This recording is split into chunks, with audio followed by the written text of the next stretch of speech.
The Venturi is the smallest area in the carburetor where it narrows down. It really, as the air is flowing through the engine, the reason they narrow it down is to pick up the speed or the velocity of the air as it goes through. If your engine's, you can see how it's narrowed down in here. If your engine's highly modified, you may want to open up the Venturi. I think it's kind of common wisdom that if you have a car that's trying to turn into the 9s, 10s, even the 11s, you could get there a lot easier with another sort of carburation. But if you're trying to do it with a tri-power, you're going to need to make some major modifications. So let me just go over the Venturi sizes real quickly.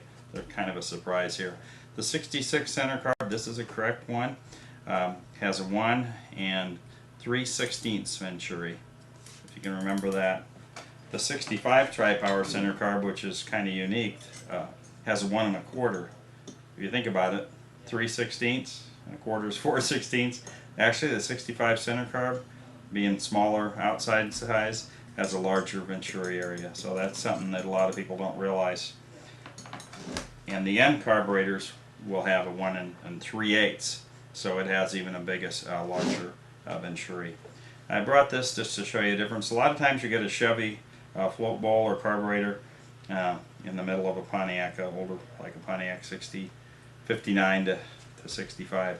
You can see how similar they are. Really, they're kind of interchangeable. Use the same gasket. The Venturi cluster is a little different here. It has a runner. If I took this one off, this would be absent here.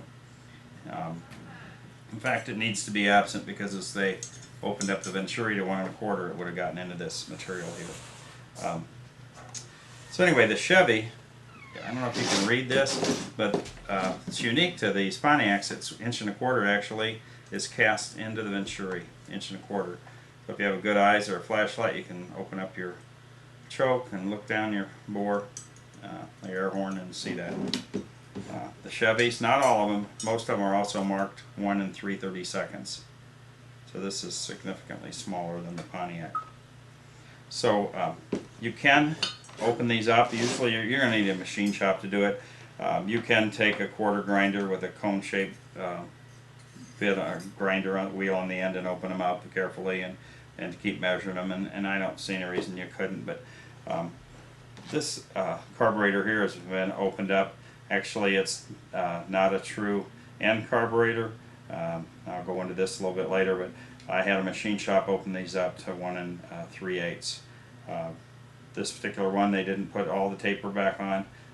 Depending on what carburetor you're using, they can or can't.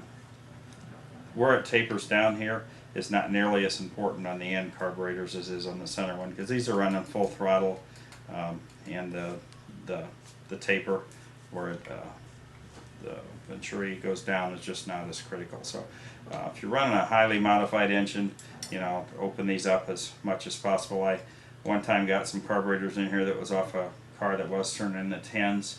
They were highly modified, very much like this air horn. But he had put epoxy in this narrowed area here all the way around the carburetor, and then bored them out until he got into the epoxy, just to get them as large as he could. And that car did turn in the 10s without nitrous. I thought that was pretty amazing. That was a 66 tri-power that was highly modified.